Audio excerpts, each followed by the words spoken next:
tekanan dan sebagainya itu selalu ada. Tapi kalau kita punya passion di situ, ada keterpanggilan di situ, loh, kamu jadi politisi? Ya itu. Jadi banyak politisi kemudian keder, alergi, dan ngomong, oh saya nggak pencitraan.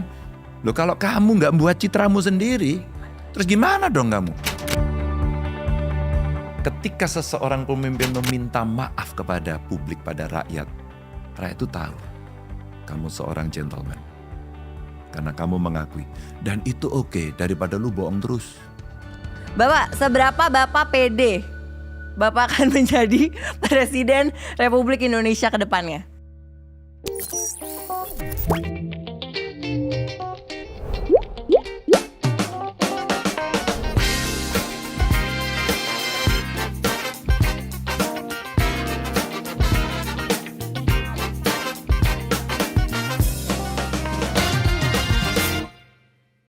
Selamat datang di Ngobrol Sore Semaunya bersama aku Putri Tanjung. Seru banget dan seneng banget hari ini aku kedatangan tamu yang sudah aku tunggu-tunggu dari bulan Desember. Tapi sebelum itu jangan lupa teman-teman untuk subscribe CXO Media di YouTube. Jangan lupa juga bisa dengerin full versionnya di Spotify. Jadi without further ado, mari kita berikan tepuk tangan yang sangat hangat untuk the one and only Bapak Ganjar Pranowo. Terima kasih. Pak, terima kasih. Sama-sama. Udah lunas utangnya, Pak? Aku tuh mau janji itu. Hari ini aku datang bayar hutang. Jadi kita sebenarnya udah janjian dari Desember. Desember ya. Sudah sampai Semarang loh Pak kita. Iya. Tapi nggak apa-apa, mungkin jodohnya Iya. baru sekarang. Kalau Tuhan mau kasih cara lain kan tentu selalu ada. Betul. Jadi hari ini aku mau nanya banyak hal Pak. Tapi sebelum itu, gimana 2023-nya so far Pak? Ya baik-baik aja. Sebenarnya Sibuk? Enggak. 2023 waktu yang cukup sibuk buat saya. Karena saya harus mengemban 2 predikat. Satu waktu itu masih gubernur Mbak Putri. Iya. Yang kedua 21 April Bu Mega kasih pengumuman Ganjar. Waduh. Pada saat itu apa yang terjadi langsung kita coba bagi waktu. Iya. Sehingga sebenarnya kesibukan ya pada saat itu. Iya. Bagaimana membagi waktu, bagaimana berkomunikasi. Alhamdulillah 5 September saya menuntaskan tugas amanah masyarakat Jawa Tengah. Terharu juga sih. Iya. Ada orang kasih sambutan apa macam-macam. Terus kemudian perpisahan gitu ya. Dan ya selesai dan masih menyisakan satu PR. Apa tuh Pak? Ya mindah-mindah perabot rumah. Udah beres kan tapi semuanya Pak? Belum. Masih Ya nyicil? kira-kira sekitar ya 2/3 beres lah. Masih ada 1/3 belum beres. Iya. Pak, aku tadi mau nanya, aku selalu penasaran. Waktu mau gitu ya, punya niat gitu Pak, pingin menyalonkan jadi calon presiden gitu. Itu awalnya itu minta izin dulu kah Pak sama orang tua atau sama istri sama anak? Abis itu gimana sih Pak prosesnya? Enggak. Nah banyak orang salah dan pertanyaannya rata-rata kayak Mbak Putri gini. Pak Ganjar itu waktu mau nyalonin presiden gimana? Pak Ganjar kenapa nyalonin presiden gitu? Saya tuh nggak pernah nyalonin diri. Ya. Jadi sebenarnya Mbak Putri saya mempersiapkan di tahun 2023 itu adalah persiapan Ganjar pensiun kira-kira begitu. Oke. Nah ya semua saya kira kalau saya sampaikan ke kawan-kawan. Ini kan semua gara-gara survei gitu. Iya. Kalau namanya Ganjar itu nggak ada di survei mungkin juga tidak seramai ini gitu. Iya. Nah masuklah survei kira-kira hampir ya 2 tahun yang lalu saya kira intensitasnya cukup tinggi. Dan pada saat itu nama Ganjar diperbincangkan. Oke. Istri saya nggak tahu. Gitu Pak. Dia hanya baca diikuti. Ya ini ada berita kayak gini ya. Apalagi anakku. Iya. Cueknya minta ampun dia. Nah begitu tanggal atau ya jelang-jelang April lah gitu. Suasana sudah mulai rame, dinamika sangat top saat itu. Dengan hook kiri, hook kanan, senyum sana, tangis sini gitu. Nah pada saat itu saya bilang apa yang terjadi? Enggak, itu dinamika politik biasa saja. Keluarga jangan terpengaruh. Oke. Jadi semua Mbak mau nanyain ke saya tuh nggak enak. Nggak enak. Kakak saya, adik saya, Oh gitu Pak. anak istri saya itu nanya aja nggak. Jadi dia cuma diem aja. Karena saya belum statement apa-apa. Pak, tapi kalau misalkan dari keinginan Bapak pribadi gitu ya, pernah nggak sih Pak emang pingin gitu jadi calon presiden? Pingin jadi presiden Republik Indonesia? Itu ada nggak Pak panggilan itu? Enggak, waktu kecil sih dulu ditanyain cita-citanya jadi apa? Jadi pilot gitu. Dan saya politisi Mbak, sejak mahasiswa. Iya, Jadi pada saat itu sebenarnya semua orang yang masuk dalam politik biasanya punya spirit, cita-cita untuk mengabdikan diri dan Iya. kemudian harus siap dalam jabatan-jabatan yang ya siapapun akan bisa menempati begitu. Hanya sebatas itu. Mbak, saya nggak pernah mimpi jadi anggota DPR waktu itu, Iya. tidak juga pernah bermimpi jadi gubernur. Iya. Tiba-tiba, kamu maju, kamu maju, kamu maju. Iya. Termasuk jadi capres ini tiba-tiba Ganjar. Siap. Gitu. Apa Pak perasaannya? Biasa, Mbak. Biasa? Biasa. Emotionally Pak? Biasa. Mbak, saya 20 tahun Mbak di politik. 10 tahun hampir, nggak tuntas. Di DPR. Iya. Ya, kita berbicara perdebatan, legislatif, oversight, terus kemudian budgeting ya. Macem-macem lah Mbak. Kita bicara di sana, saya mencoba merasakan apa sih sebenarnya yang dimaui rakyat itu. Dengan segala dinamikanya yang harus dirumuskan dalam pengambilan keputusan publik, berdebat di zona netral, namanya Iya. parlemen. Iya. Belum selesai 2 periode, sebenarnya saya waktu itu lebih menyiapkan diri untuk periode ketiga. Oke. Tiba-tiba kamu maju gubernur. Oh, saya? Nggak salah nih. Di survei saya tahu nggak waktu itu? Apa Pak? Orang yang kenal saya itu awareness-nya itu kira-kira hanya sekitar 7%. Oke. Dan elektabilitas saya 3%. Oke. Harus melawan incumbent. Ini serius itu. Yakin, partai kuat kita. Pasti menang. Gitu. Dan benar saya saat periode pertama saya jadi gubernur hanya diusung oleh PDI Perjuangan. Dua-duanya. Nah itu yang merasa saya akhirnya pernah di legislatif, pernah di eksekutif jadi biasa saja.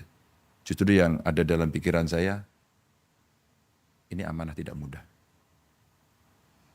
Pak, Bapak kan berkarya di politik dari awal sampai sekarang gitu. Iya. Biasanya orang yang kalau udah berkarya di satu bidang gitu ya, kan pasti ada jenuhnya. Iya. Atau kadang-kadang bukan jenuh tapi merasakan kayak hal-hal yang tidak diinginkan tuh terjadi, atau ada yang jadinya bikin sebel atau nggak suka gitu. Kalau di dunia politik Pak, Bapak nggak kapok ya? Maksudnya emang senang-senang aja, karena saya juga punya teman-teman anak-anak muda yang banyak sekali kan Pak sekarang Iya, di politik. iya. Dan akhirnya udah kayak sudah tidak kuat lagi dengan semua pressure ini, akhirnya memutuskan untuk di karir yang berbeda gitu. Karena bukan berkarir di politik itu. Nah, apa Pak? Calling. Apakah Anda terpanggil di situ? Sebenarnya misi politik itu seperti misi sosial, bukan seperti misi bisnis. Oke. Beda kan? Iya. Kalau misi bisnis kan saya mesti untung, mesti dapat profit, mesti ada duit, kaya, kira-kira gitu. Jadi menjadi entrepreneur, sukses, bagus, kredibel, dipercaya masyarakat. Jadi kalau politik tidak. Kalau politik mesti ada calling. Kamu terpanggil nggak? Kalau kamu nggak terpanggil nggak? Suatu ketika karena saya sekolah S1 hukum, politik itu apa sih kok begini ya? Iya. Awal-awal ada dong Mbak, jadi Pasti anggota lah, Pak. dewan. Kok kayak gini ya? Ini seperti orang teriak-teriak terus, berdebat gitu. Ini ujungnya di mana? Iya. Nah jenuhnya di mana? Jenuhnya kadang ya berdebat panjang, kadang-kadang melelahkan. Tekanan dan sebagainya itu selalu ada. Tapi Pasti. kalau kita punya passion di situ, ada keterpanggilan di situ, loh kamu jadi politisi? Ya itu. Ya itu ya, kamu mesti memanage mentalmu, Betul. memanage emosionalmu, memanage leadershipmu dan sebagainya agar kemudian kamu komunikasinya bagus dan bisa Iya. menyampaikan. Jadi biasa saja sih Mbak. Pak, tadi talking about leadership ini menarik kan, sebagai calon pemimpin kan kita harus tahu kelemahan kita kan Pak. Nah kalau kelemahan Pak Ganjar sendiri apa menurut Bapak? Dan kan kalau misalkan nyari pasangan nih Pak, nanti kan nyari pasangan calon wakil presiden gitu, kan pengennya yang bisa mengisi kekurangan Bapak. Iya, iya. Jadi sosok seperti apa yang bisa mengisi kekurangan Bapak? Ya seperti orang menikah saja. Iya. Menikah pun kita mengkonseptualisasi. Saya begini, saya pengen dapat pasangan seperti ini. Agar kita bisa saling mengisi. Akhirnya ruang yang bisa dilakukan adalah berkompromi dengan cara berkomunikasi. Oke. Dan tidak pernah ada yang dapat ideal. Oke. Maka ada yang sukses, ada yang tidak. Oke. Ada yang kemudian dia terus sampai hari tua, ada yang kemudian beda di jalan macam-macam. Jadi sebenarnya di dalam pasangan atau proses kandidasi itu biasa. Mau pilkada di kabupaten lah, di provinsi lah, sama. Saya mengalami kok Mbak, banyak teman-teman ya di provinsi, di kabupaten itu pada saat maju kampanye bareng, wah mesranya minta ampun melebihi suami istri, ya nggak? Tahu nggak habis itu, habis dilantik. Satu ngadep sana, satu ngadep sini. Biasa Mbak, itu. Jadi jangan pernah berpikir ideal. Oke. Jangan pernah. Maka kalau kemudian Mbak Putri sampaikan, ya bagaimana agar bisa klop, kelemahan kita bisa ditutupi, dekati saja kayak pacaran. Dekati, komunikasi sehingga bisa saling mengisi.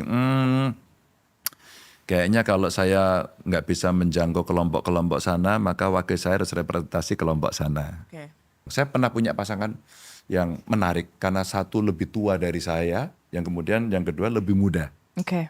Yang Nah, gimana lebih tuh Pak pengalamannya? Menarik kan? Periode pertama saya jadi gubernur, namanya Pak Heru Sujatmoko, beliau pengalaman PNS, jadi sekda, jadi bupati. Jadi wakil bupati, jadi wakil gubernur, komplit beliau. Wise. Pak Wagub, saya mau putuskan ini, menurut Bapak bagaimana? Ini 1, 2, 3. Bagus Pak. Bapak ada saran? Saya serahkan Bapak. Lebih tua. Kedua, saya punya wakil sekarang, Iya. lebih muda. Kiai. Saya membuat tradisi yang sama. Iya. Gus, saya memutuskan ini bagaimana? Saya nderek. Saya ikut aja. Oke. Ada yang memasukkan, boleh nggak Mas Ganjar? Kalau panggil saya Mas. Boleh nggak Mas Ganjar? Kalau yang ini begini. Saya lihat, oke juga Gus, boleh. Harmoni itu kemudian terjaga karena komunikasi kita intens. Iya. Jadi ya saya punya pengalaman lah untuk itu. Dan pasti leadership style Bapak berbeda-beda dong, tergantung sama siapa kan Bapak berpasangan. Ya iyalah, itu tidak ada yang mati. Iya. Maka ada plan B, plan C, plan D gitu. Seandainya situasi itu buntu, kan nggak mungkin saya hanya berpikir tunggal. Betul. Saya mesti alternatif dong. Betul.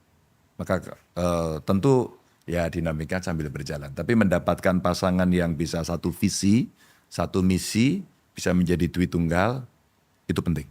Pak, aku penasaran. Kan banyak pemimpin itu kan pasti harus memberikan janji dong Pak. Maksudnya dalam arti ya harus bertanggung jawab sama negaranya gitu ya. Iya, iya. Menurut Bapak, karena sekarang banyak banget nih Pak yang janji-janji doang gitu, tapi nggak ada hasilnya. Iya. Tapi satu sisi juga kita memang harus butuh janji untuk jadinya ya tadi ya masyarakat jadi lebih suka sama kita atau masyarakat jadi lebih nyaman gitu Pak. Seberapa apa sih Pak batasannya gitu untuk sebagai leader tuh ya ada bukti nyatanya juga gitu, nggak cuma ngomong doang. Tapi aku juga ngerti ya kita harus mengkomunikasikan biar masyarakat lebih nyaman gitu. Bukan janji Mbak, program. Oke. Maka kalau kita bicara statementnya adalah janji, maka yang harus ada di kepala kita adalah program yang memang mungkin untuk dilaksanakan. Oke. Maka ketika seseorang menyampaikan janji politik yang seolah-olah wow, apalagi sangat populis Mbak, Iya. dan kemudian di challenge, apalagi masih waktu-waktu sekarang ini, Betul. istilah saya waktu pemanasan gitu. Iya. Ini kesempatan untuk mengkoreksi diri. Oke. Jadi mama orang punya program A itu nggak mungkin. Nggak mungkin. Nah kita mesti mau dengerin mereka, tidak mungkin kok, turunin. Oke.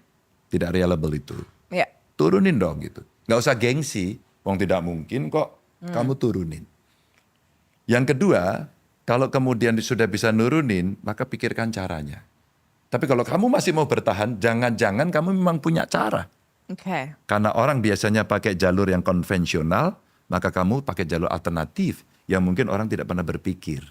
Sehingga bahasa publiknya adalah janji politik, tapi dalam mindset kita mestinya berpikir ini program yang mesti harus dieksekusi berdasarkan apa yang terjadi di dalam masyarakat, kondisi sosiologis. Dan pasti kita punya target dong, Iya. kedepannya mesti seperti apa, Iya. problem yang muncul seperti apa, dan bagaimana kita menyelesaikan. Itu. Pak, kan kalau misalnya di pemimpin pasti kan banyak lah ya yang suka, banyak yang nggak suka. Ya Nah, itu iyalah. pasti banyak lah. Apalagi kan Bapak dekat banget sama social media, jadi Bapak pasti punya akses dan bisa membaca komen-komen dan hal-hal yang negatif. Tapi aku penasaran Pak, 3 hoax atau 3 gosip gitu ya soal Bapak yang Bapak nggak terima, ada nggak Pak? Satu aja sih. Satu doang, oke. Ketika orang boleh nggak suka sama saya, Mbak? Pada diri Ganjar, kamu bully, kamu hajar, pakai apapun, itu konsekuensi seorang Ganjar sebagai seorang pemimpin. Iya. Tapi sampai saya pernah meminta dalam sebuah talk show, tolong dong jangan libatkan anak istri saya. Oke. Terus saya waktu itu betul-betul dalam hati kecil saya, Mbak, saya nggak terima, karena udah berlebihan. Karena setelah itu tambahannya menilai sisi personal anak istri saya. Loh, apa hubungannya sama saya? Iya. Penanggung jawab itu saya. Silakan hajar saya, ada kekurangan saya minta maaf, ada kekeliruan saya minta maaf, tapi ada kemudian penjelasan-penjelasan yang bisa kita berikan. Gitu. Jadi seranglah Ganjar, jangan serang anak istri saya. Pak, tapi Bapak kalau saya ya pribadi gitu, saya kan masih memfilter social media lah Pak gitu. Karena saya belum terlalu kuat, jadi kalau misalkan ada yang ngehantam saya mendingan saya mute aja gitu. Karena saya gak sekuat Pak Ganjar gitu, Iya, apalagi iya. ke Pak Ganjar ya gitu. Iya, iya. Maksudnya apakah Pak Ganjar masih gak sih kayak gitu ngefilter-filter juga gitu. Masih sakit-sakit dikit kalau baca gitu. Manusia, Mbak, ada. Manusia ya Pak. Kalau kalimatnya satu ya, jorok, nggak masuk akal, udah menuju hoax, ya fitnah itu. Iya. Saya dulu Mbak, ketika masih punya banyak waktu, belum diberondong sebanyak ini gitu ya. Dulu Mbak, waktu saya masih Twitteran umpama, saya ajak tweet war Mbak. Oh iya Pak, Bapak Saya ladenin ajak ya? Pak Bapak ladenin ya? sampai ini. Buat saya sebenarnya bukan marahnya enggak. Bukan pengen berantem enggak Mbak sebenarnya. Saya tuh pengen jelasin, sampai tahu nggak suatu ketika si Glenn Fredly, kita doakan ya, beliau konsul khotimah. Glenn Fredly itu pernah marah sama saya, gara-gara Bu Sinta waktu itu mau buka bersama, terus di demo di Semarang lagi. Oke. Karena tempatnya itu di gereja Oh, gitu. iya. Pernah deh, rame-rame. Terus tulisan si Glenn tuh, saya nggak kenal waktu itu. Iya. Sama Glenn, ditulis, woi gitu. Woi, Ganjar lu di mana? Tanggung jawab lu gitu. Langsung saya DM, saya baca. Ada nomor telepon nggak? Dikasih nomor telepon, langsung saya telepon. Glenn, saya Ganjar.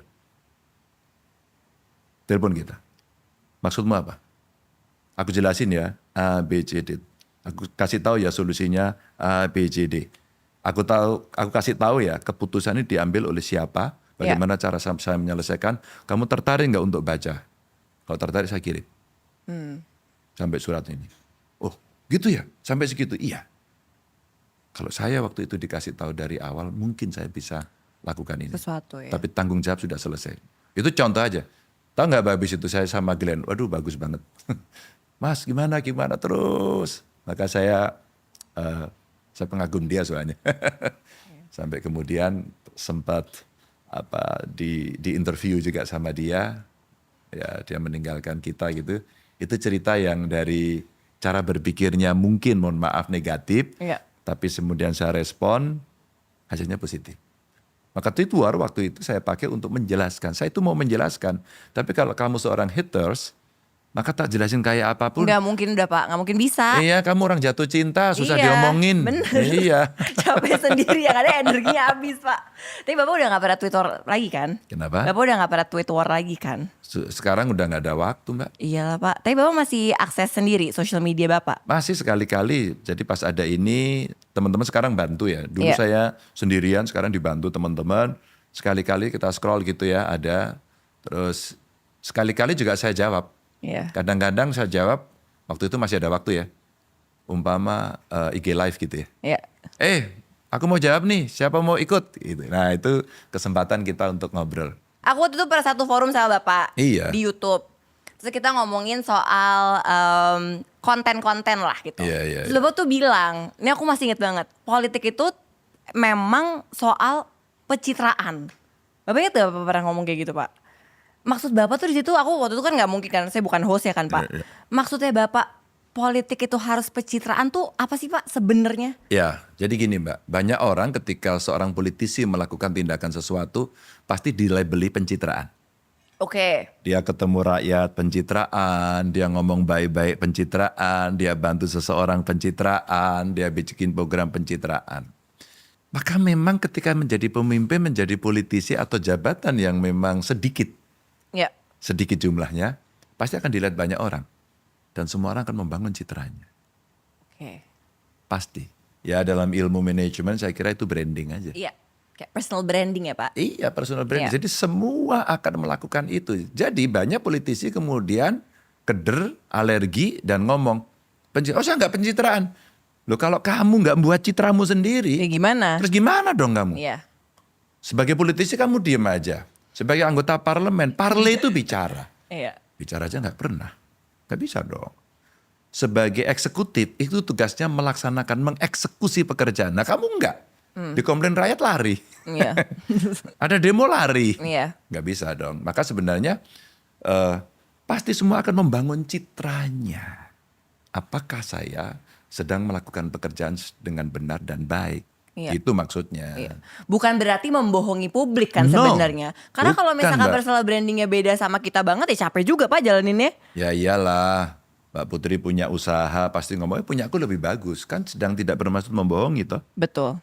Untuk menunjukkan quality. Betul. Bahwa ya ini bagus. Betul. Sama lah. Jadi sebenarnya politisi pun seperti itu. Cuma ada cumanya nih Mbak. Apa Pak? Ketika kamu ngomong itu dan kamu baik, seberapa konsisten kamu melakukan. Betul. Begitu enggak, Iya. bohong. Betul. Berarti Bapak berapa persen keaslian yang Bapak tunjukkan di social media? Hampir 100%. Maka kalau saya ngomong ceplos-ceplos dan sebagainya, orang, Mas Ganjar harus dipikir dong begini. Nggak bisa saya baik, Mbak Putri, terima kasih. Terima kasih atas pertanyaan pertamanya, pertanyaan tadi bagus sekali. Izin saya menjawab. Hanya nggak gitu juga kali Mbak. Iya toh. Iya tapi sekarang kayaknya anak-anak muda terutama memang lebih attract sama pemimpin-pemimpin yang otentik sih Pak. Mbak, tidak hanya muda, yang tua juga sama. Karena otentik itu ada kejujuran dari dalam hati. Betul. Mbak, ketika seseorang pemimpin meminta maaf kepada publik, pada rakyat, rakyat itu tahu kamu seorang gentleman. Iya. Karena kamu mengakui. Dan itu oke, daripada lu bohong terus. Iya. Tahu nggak bohong lu itu? Lu itu bohong terus dan ada jejak digitalnya. Lu nggak malu. Betul. Nah malunya hilang. Betul. Tapi Bapak pernah bohong nggak? Kenapa? Tapi Bapak pernah bohong nggak? Pernah sih saya Bapak kira. pernah dong pasti. Tadi Pernah. Bapak bohongin istri Bapak ke Jakarta. Iya, tapi kan tujuannya baik, Mbak. Bener, itu white lies ya Pak? Ya, White lies ya Pak? White lies from white hair. Pak, kita agak lebih serius sedikit. Dari tadi serius ya Emang Pak? tadi nggak serius? Serius ya Pak? Kita ngomongin soal anak muda. Kita tahu bahwa voters sekarang majority adalah anak-anak muda Pak. Iya, iya. Millennials and Gen Z. Jadi seperti saya. Waduh. Saya borderline nih Pak. Saya bisa dibilang millennial, saya bisa dibilang Gen Z. Aku pingin penasaran, aku juga pasti teman-teman yang nonton ngobrol sore semaunya ini kan zillennial Pak, banyak ya Pak. Banyaknya Ya, tuh aku lihat dari wajahnya dulu. Oh enggak, kalau timnya agak udah milenial atas Iya, iya. Pak.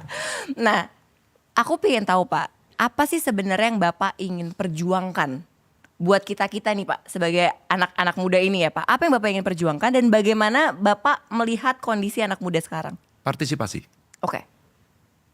Saya ingin perjuangkan anak-anak ini mau berpartisipasi. Mbak, begitu anak-anak muda itu mau berpartisipasi, apa yang terjadi? Dia akan menunjukkan kebutuhan, kepentingannya untuk bisa diakomodasi. Oke. Saya bertemu anak muda, ya mereka masuk dalam kelompok strawberry. Iya. Indah banget, gampang terluka. Iya. Maka kemudian yang kemudian kedua, oh ternyata ini public policy nih ya. Iya, iya Pak. Kalau Gimana? kamu kelihatan fresh, seger, tapi kamu sebenarnya gampang terluka karena tekanan situasi yang terjadi disrupsi di mana-mana, maka problem berikutnya adalah mental health. Betul. Dan sekarang muncul, saya pernah loh Mbak, di acara ngobrol tentang mental health itu, kita kasih voucher. Teman-teman, kalau ada yang menanya, nanti saya kasih voucher. Voucher ini adalah kesempatan kalian bisa ngobrol dengan psikolog. Ya. Berebut tuh Mbak, saya senang. Karena apa? Saya Pak, masih ada nggak Pak? Minta lagi Pak. Emang kamu punya masalah? Iya Pak. Dia mulai terbuka.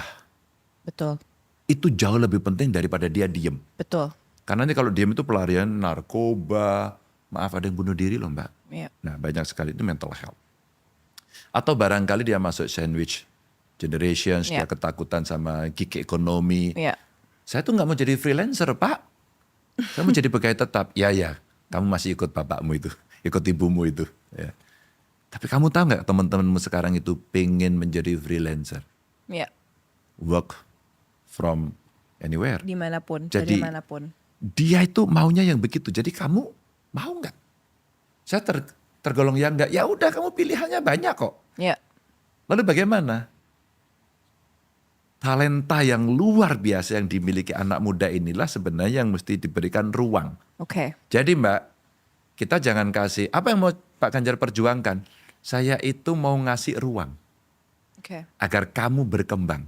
Oke. Jadi lebih banyak dikasih bandwidth aja. Kamu saya kasih bandwidth segini, inilah ruang eksplorasimu. Ya. Agar kamu bisa menemukan dirimu siapa Ya. dan kemudian kamu jadi percaya diri. Sayang soal itu tidak hebat.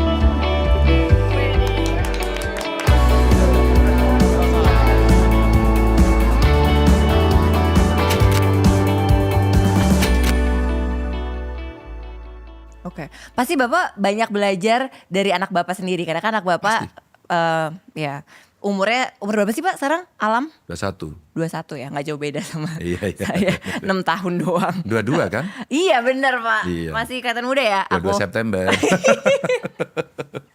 Pak, tapi apa yang pelajaran paling dalam Pak atau paling besar yang Bapak pelajari dari alam gitu soal generasi muda ini Pak? Saya selalu surprise sama alam.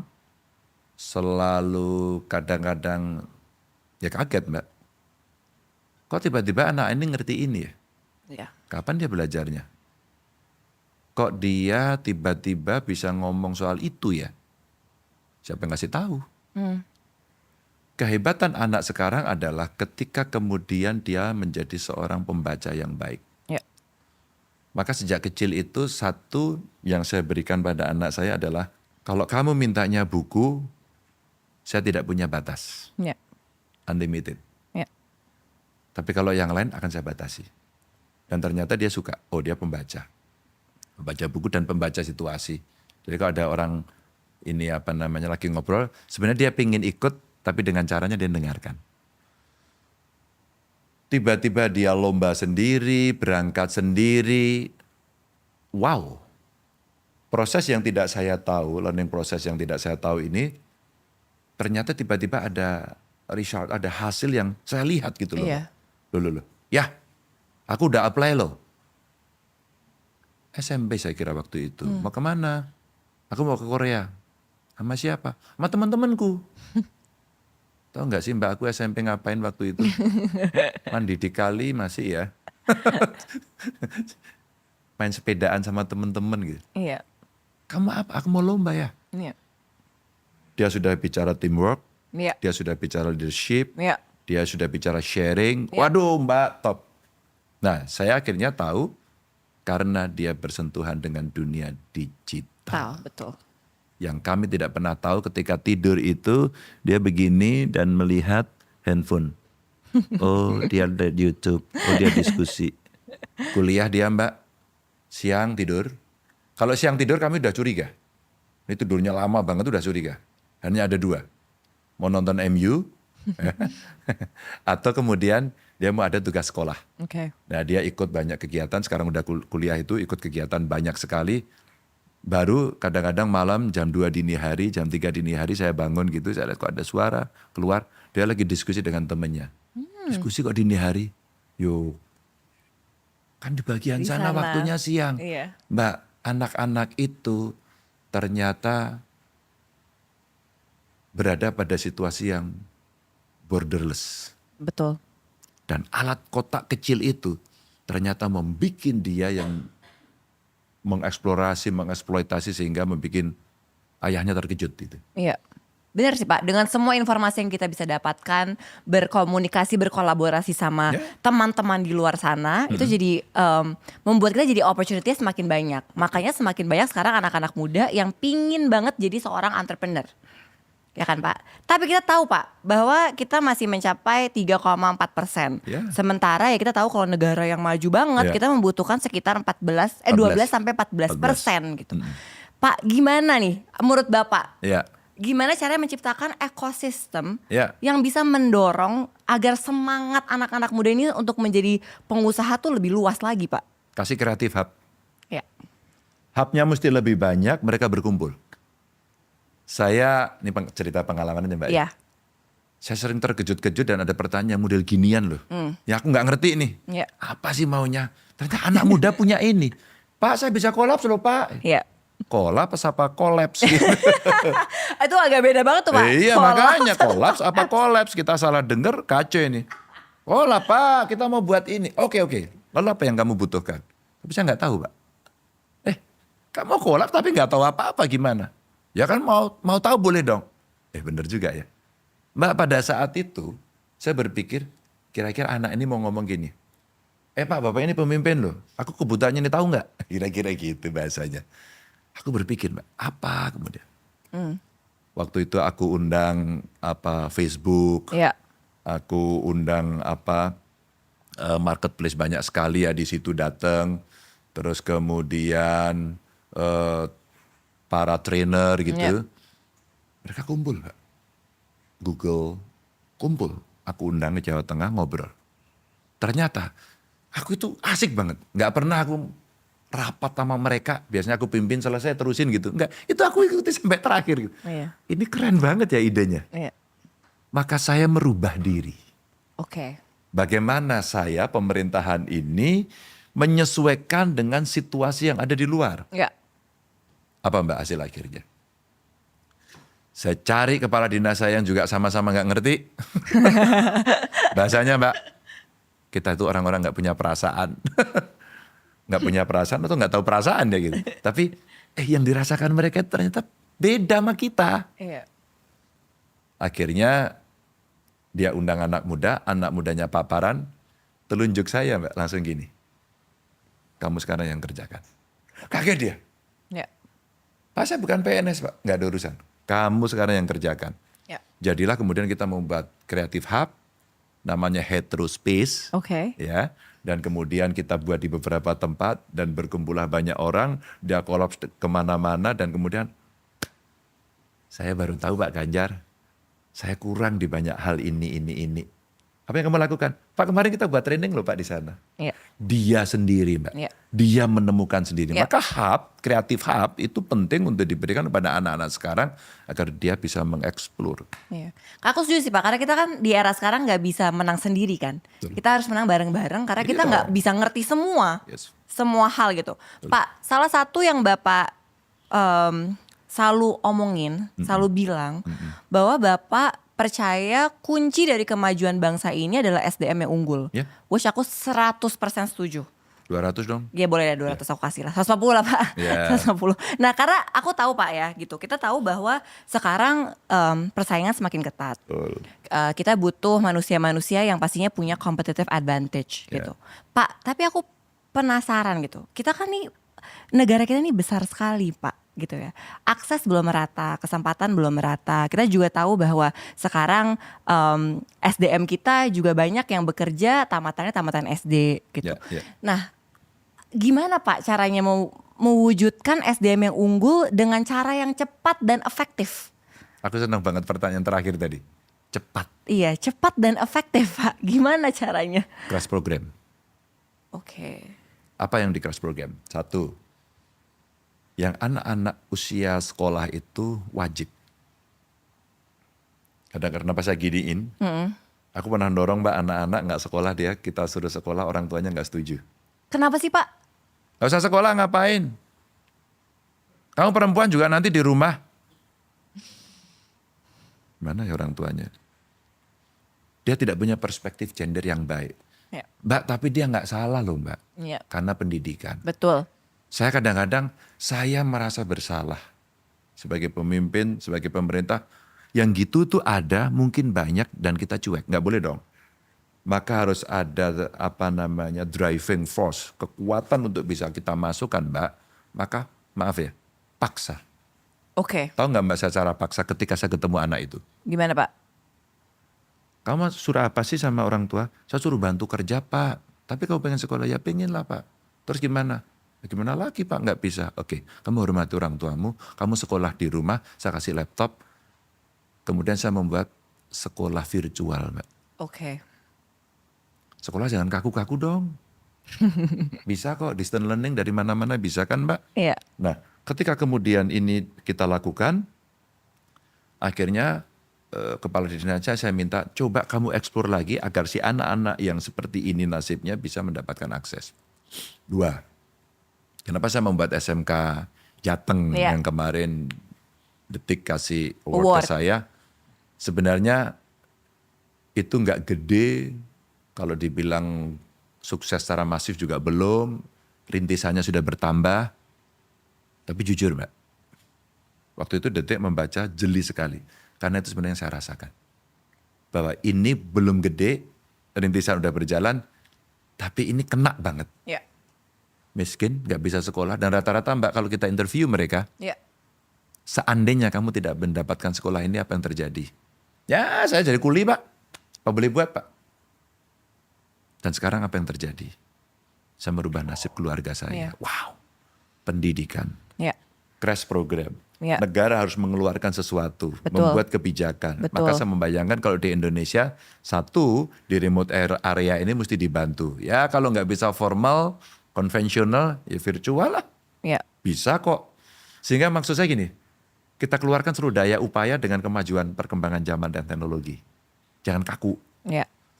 Yang kedua, infrastrukturnya dibuat. Nah infrastruktur digital itu penting Mbak. Penting banget. Sehingga orang-orang, anak-anak bisa mengakses. Ya saya masuk ke kamar anak saya di Jogja kuliah, nggak ada buku tuh Mbak. Kuno ya, kita dulu fotokopi Mbak. Semua di laptop ya Pak sekarang. Di iPad, laptop, di HP. Sudah semua Mbak. Jadi artinya betapa cepatnya. Iya. Dan betul-betul informasi terbaru demikian cepatnya. Nah dari situ menurut saya itu crash program. Fasilitas dibenahi. Waktu saya bicara sama Pak Jokowi di sekolah saya yang di SMK Jateng itu waktu beliau Iya. nengok. Berapa Pak Gub? Satu angkatan sekitar 190-an Pak itu. Kurang dong diperbanyak. Kita hanya butuh ngasih keputusan politik, kasih anggaran Pak. Oh iya ya. Ya besok menteri tak suruh ke sini lah. Kasih Pak. Nanti aku telepon lah perusahaan-perusahaan besar biar match dia. Iya. Langsung keluar idenya, pang, pang. Nah ini pemimpin. Iya.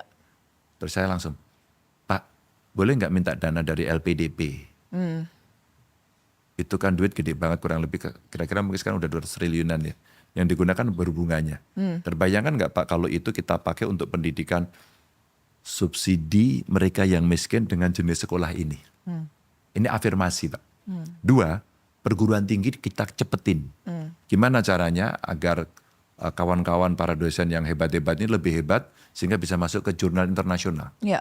Kalau perlu profesor-profesor yang sudah emeritus, yang sudah retired gitu ya, kita ambil aja bawa ke Indonesia, Iya. melakukan semacam coaching gitu agar bisa masuk jurnal internasional. Udah ada BRIN, risetnya bagus, kasih. Ya. Cepat. Cepat itu menurut saya kata yang hari ini paling penting karena kita dapat bonus nih. Mbak, bonusnya udah gede nih. Tapi kita mau apain? Iya. Kalau kita salah handle Mbak, kriminal loh nanti. Iya betul. Tapi kalau kita berhasil handle, ingat Jepang, ingat Korea Selatan, ingat Tiongkok. Iya. Bonusnya dimanfaatkan dan dividen itu diterima gede banget itu. Iya. Hari ini kita merasakan. Iya.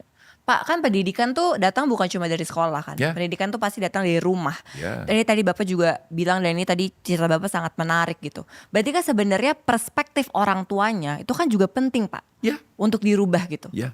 Jadi itu apa tuh Pak? Itu ada ada program khusus nggak sih Pak untuk bisa tadi ya buat ibunya, bapaknya juga bisa mendorong dan mensupport anaknya untuk punya pendidikan gitu Pak? Sadar dulu. Oke. Gimana Kesadar- cara bikin sadar ya Pak? Nah ini pertanyaan berikut yang bagus. Karena pendidikan itu ya kewajiban sekolah, pemerintah, kewajiban masyarakat, kewajiban keluarga. Oke. Maka betul Mbak, ketika sekolah sudah punya fasilitas, kasih guru, kasih kurikulum yang baik, praktika macam-macam, belum selesai loh. Masyarakat dukung nggak? Ya. Jangan dipersekusi loh, jangan dibully loh, ya. Berikan keleluasaan loh, Ya. ya nggak kasih kesempatan afirmasi loh. Masyarakat bantu dong. Ya. Yang terakhir, kalau kita sudah keluarga memang.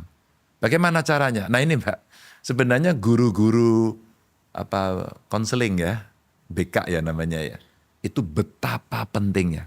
Maka saya punya satu podcast, alumni dari SMK itu, kamu tahu SMK ini dari mana? Dari guru. Dari guru, iya. Gurumu siapa namanya? Bu ini. Kamu punya nomor teleponnya? Nggak punya. Mendadak Mbak, kamu telepon Vicol, aku mau bicara. Waktu itu sekitar jam 9 malam Mbak. Oke. Gurunya masih di sekolah, gila nggak? Hebat banget guru. Bu Ana kalau nggak salah namanya waktu itu. Bu, ibu hebat sekali, makasih. Ini muridnya udah hebat. Iya Pak, anak itu dulu juga baik Pak cerita. Dan guru ketika menyampaikan itu, tugasnya sudah selesai. Dan dia hanya bangga. Dan betapa banyaknya guru memproduksi itu ya. Iya. Maka ketika kemudian orang tua nggak ngerti, maaf ya kayak tadi, enggak pokoknya kamu nggak boleh sekolah, kamu bantu orang tua kerja gitu. Iya. Maka kita kasih tahu, Bapak, Ibu datengin, Iya. datengin Mbak, gurunya mesti datengin. Dan ada beberapa bupati yang keren Mbak. Jadi setiap guru itu dia tugasin agar dia bertanggung jawab di lingkungan tempat dia tinggal, keren ya. Iya. Jadi tempatmu tinggal mesti semuanya sekolah. Ya. Kalau enggak kamu tanggung jawab untuk menjelaskan. Itu keren juga idenya. Jadi sebenarnya ada effort yang memang kita dorong untuk menjelaskan. Dan guru-guru konseling ini penting untuk dikasih tahu. Nanti kan ada komite sekolah tuh. Iya. Kita kasih PR, kasih penjelasan. Ada RT, ada lurah. Itu pejabat, pimpinan di level lokal yang terkecil yang bisa menjelaskan itu. Jadi cara banyak Mbak ya. Iya. Cara banyak. Cuman kita butuh mau untuk melakukan. Tinggal eksekusinya dan kemauan ya Pak. Iya, kalau enggak ya jangan menyerah dong. Iya, Terus benar. cari cara lain sampai mau. Benar. Begitu betul-betul gagal, Betul. sudah. Betul. Dan itu Kita kan udah berusaha. itu butuh support dari semua kalangan juga Pak. Nah Pak, ini pertanyaan terakhir yang serius. Ya. Dari tadi emang gak serius Mbak. Ini Aku mikir ini terus loh serius, dari ini tadi. Pak, tadi Bapak udah ngomongin sedikit soal perempuan. Ini adalah salah satu isu yang sangat hangat yang selalu dibahas di Ngobrol Sore Semaunya Iya, gitu. iya. Soal women empowerment, soal kesetaraan gender, itu yang Iya. selalu dekat lah sama aku pribadi gitu ya Pak. Aku pengen tahu dong Pak tanggapan Bapak soal women empowerment dan equality. Karena kita tahu bahwa equality di Indonesia sudah cukup baik, tapi masih jauh lah Pak gitu. Opportunity buat perempuan, gaji yang sama, dan segala macamnya. Pendapat Bapak tuh seperti apa Pak soal isu ini? Satu yang mesti dilakukan adalah affirmative action. Oke, affirmative action. Itu keywords. Suatu ketika saya sekolah politik. Ya, Bu dosen ngapain sih disama-samain, udah deh. Contoh yang paling bagus begini. Kalau orang lari, satu terlatih, yang satu tidak, statnya sama, yang tidak terlatih akan kalah. Itu rumus. oke. Perempuan dalam banyak sisi, posisinya, maaf ya kalau saya katakan, tidak masuk dalam kategori yang terlatih. Di keluarga tadi itu, udahlah kamu perempuan besok nikah juga kembali ke rumah, sudah salah statementnya. Ya, Kenapa Kartini memberontak? ya, Karena itu, dia pingin setara. betul. Nah, kesetaraan itu kalau kemudian kita mau wujudkan, maka harus ada afirmasi. Tindakan khusus. Tindakan khususnya apa? Kalau ibarat lomba lari, perempuan 1 kilometer di belakangnya laki-laki. Maka kalau mau ikut lomba lari biar menang atau tidak, Ya. maka perempuan startnya 1 kilometer di depan laki-laki, baru itu namanya sama. Oke, 1, 2, 3, ya lari. Belum tentu laki-laki menang. Dan bukti itu sekarang nampak Mbak. Betul. Ketika di dalam akses pendidikan dibuka dan perempuan lebih banyak, Mbak Anda lihat setiap wisuda Mbak. Ranking 1 sampai 10 mostly perempuan. Ya. Itu menunjukkan sesuatu yang luar biasa. Tapi kalau Mbak Putri tanya ke saya, apa yang terjadi? Setiap saya memilih kepala dinas saya, Mbak. Nah, gimana Pak? Ada ya? Setelah saya sekolah ini jadi tahu. Ya. Apa itu affirmative action. Kalau ada 2 laki-laki dan perempuan, Iya. nilainya sama, Nah, saya pilih perempuan. oke. Ini tindakan. Ya. Seberapa kamu konsisten. Kalau perempuan kurang dikit, tapi masih masuk dalam range, saya masih pilih perempuan. Tapi kalau kemudian dia jauh tertinggal, ya enggak ada lagi cerita gender. Ya. Maka kalau kita bisa melakukan itu, cerita persentase kenapa 30% Ya. perempuan harus terlibat dalam pengambilan keputusan publik dan Ya. sebagainya termasuk di parlemen, itu karena itu. Dan hampir semua orang juga tidak banyak yang tahu kenapa 30% gitu. Kenapa tidak 50, kenapa tidak 100, sehingga banyak yang nyinyir. Dan yang nyinyirisme ini banyak yang ikuti. Maka akhirnya kita belajar betul bahwa, saya belajar, Bu kenapa itu? Karena sebenarnya itu angka minimum yang Oke. bisa dipakai untuk mengambil keputusan dalam pelajaran demokrasi barat. Nah itu Oke. yang kemudian saya pelajari. Jadi Mbak, waktu saya kuliah itu saya ngambil mata kuliah khusus Women Empowerment dan Gender Mainstreaming. Oh, oke. Saya ambil kuliah khusus untuk saya tahu, sehingga gambaran yang paling bagus gini. Kenapa gerakan perempuan itu penting? Karena belum setara. Ya. Seperti apa? Dan bagaimana cara melakukan? Seperti kalian tepuk tangan. Ya. Perempuan kalau teriak sendiri itu hanya begini Mbak. Gak ada yang dengar. Ya. Maka kalau dia lebih banyak, mulai ada suara. Ya. Kalau lebih banyak suara. Kalau dia bergerak bareng-bareng, maka suara Lebih itu keras. akan muncul. Betul.